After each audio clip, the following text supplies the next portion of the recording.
अरे मोदी जी, कुछ तो शर्म करिए। ये मैं नहीं कह रही, पीएम मोदी के रोड शो में शामिल लोगों का कहना है। खबर है कि मोदी जी की रैली में भीड़ इकट्ठा करने के लिए लगाए गए होमगार्ड की 24 घंटे लगातार ड्यूटी करने के चलते मोदी के रोड शो में हार्ट अटैक से मौत हो गई।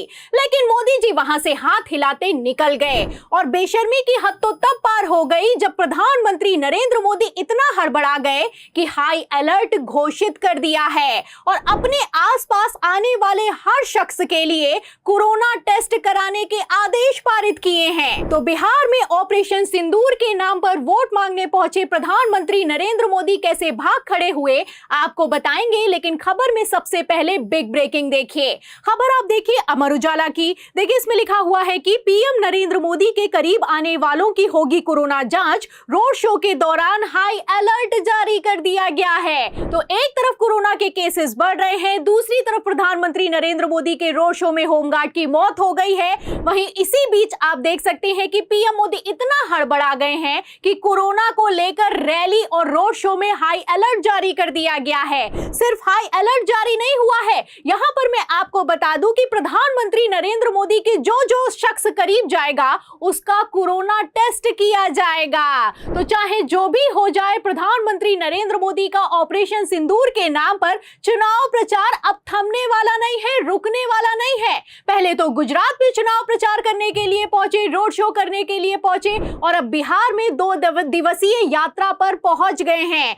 आपको बता दें, बिहार में जो ये चुनाव प्रचार होने वाला है, ये कोई ऐसा वैसा चुनाव प्रचार नहीं है। बिहार को लेकर खबर ये निकलकर सामने आई है कि 29 मई को बिहार में प्रधानमंत्री नरेंद्र मोदी के चुनाव प्रचार के लिए 32 जगह स्टेज लगने वाले हैं। तो धुआंधार चुनाव प्रचार होने वाला है। आपको बता दें कि इसके ठीक पहले गुजरात में प्रधानमंत्री नरेंद्र मोदी भाग खड़े हुए हैं। और क्यों भाग खड़े हुए हैं, तस्वीरें आप अपनी फुल स्क्रीन पर देखिए। तस्वीरों में आप देख सकते हैं कि एक तरफ प्रधानमंत्री नरेंद्र मोदी का रोड शो चल रहा है, भीड़ को इकट्ठा किया गया है, पीएम मोदी हाथ हिला रहे हैं, फूल बरसाए जा रहे हैं। लेकिन इसी रोड शो को लेकर खबर यह निकलकर सामने आ रही है कि प्रधानमंत्री नरेंद्र मोदी के ठीक सामने जब होमगार्ड की हार्ट अटैक से मौत हो गई तो प्रधानमंत्री नरेंद्र मोदी वहां से भाग खड़े हुए हैं।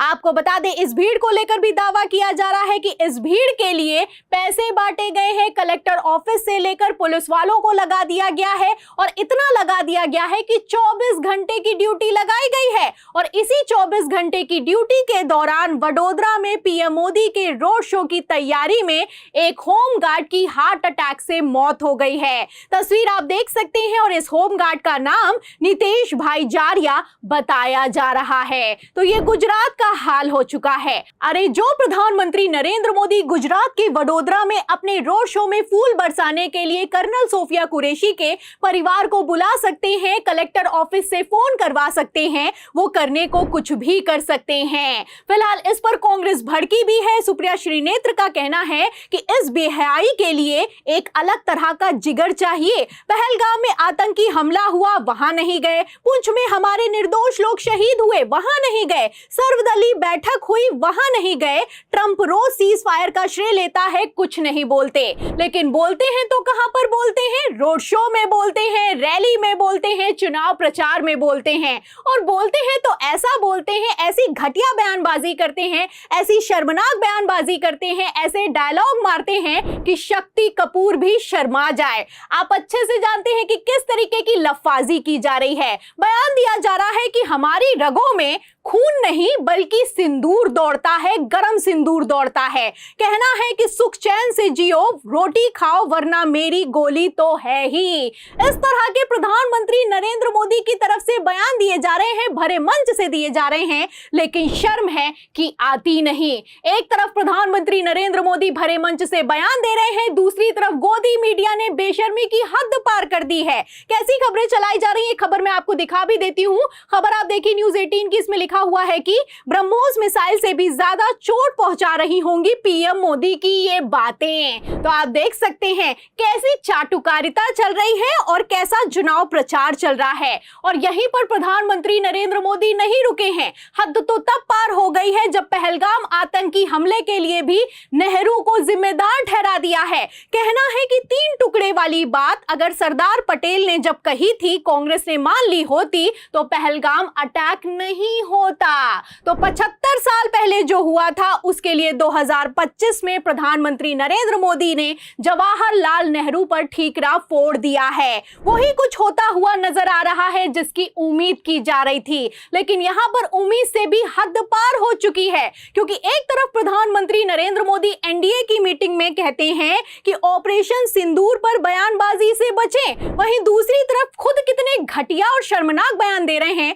इन खबरों से आप अंदाजा लगा सकते हैं। फिलहाल यहां पर बात सिर्फ प्रधानमंत्री नरेंद्र मोदी की नहीं है, गृह मंत्री अमित शाह ने भी कमान संभाली है। आप अच्छे से जानते हैं कि इसी साल के आखिर में महाराष्ट्र में निकाय के चुनाव होने वाले हैं। अब इसको लेकर महाराष्ट्र में गृह मंत्री अमित शाह ने दौरा किया है और इस दौरे के दौरान ऑपरेशन सिंदूर को लेकर बयानबाजी की जा रही है।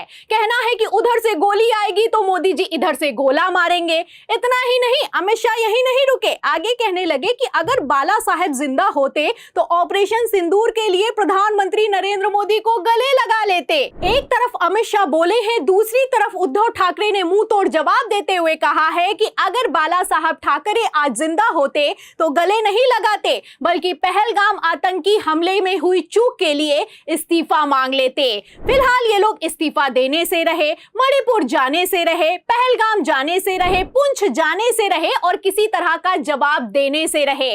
आपको बता दें कि एक तरफ जहां फजियत हो रही है, दूसरी तरफ ऑपरेशन सिंदूर को लेकर चुनाव प्रचार अपने चरम पर चल रहा है। खबर निकलकर सामने आई है कि पटना में एयरपोर्ट पर पहलगाम के पीड़ितों से पीएम मोदी ने मुलाकात की है। अब मुलाकात की थी तो ये मुलाकात भी कैमरे के सामने होनी चाहिए थी, क्योंकि प्रधानमंत्री नरेंद्र मोदी का कहना है कि ऑपरेशन सिंदूर जब हुआ तो कैमरा ऑन किया गया था, कैमरे पर ऑपरेशन को अंजाम दिया गया है। मतलब लफाजी की भी इंतहा पार हो चुकी है।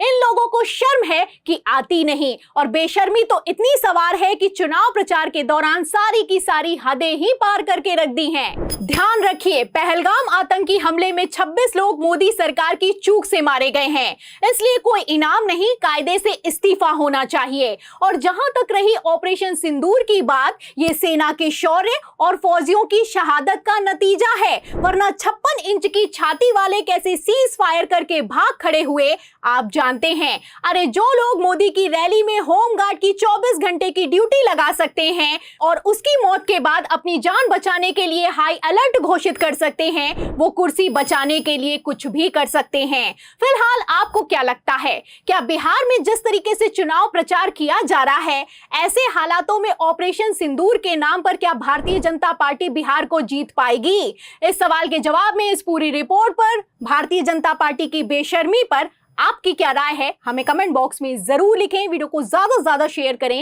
हमारे चैनल को लाइक करें, सब्सक्राइब करें, ज्वाइन करें। फिर मिलती हूँ अगली खबर के साथ, तब तक के लिए धन्यवाद।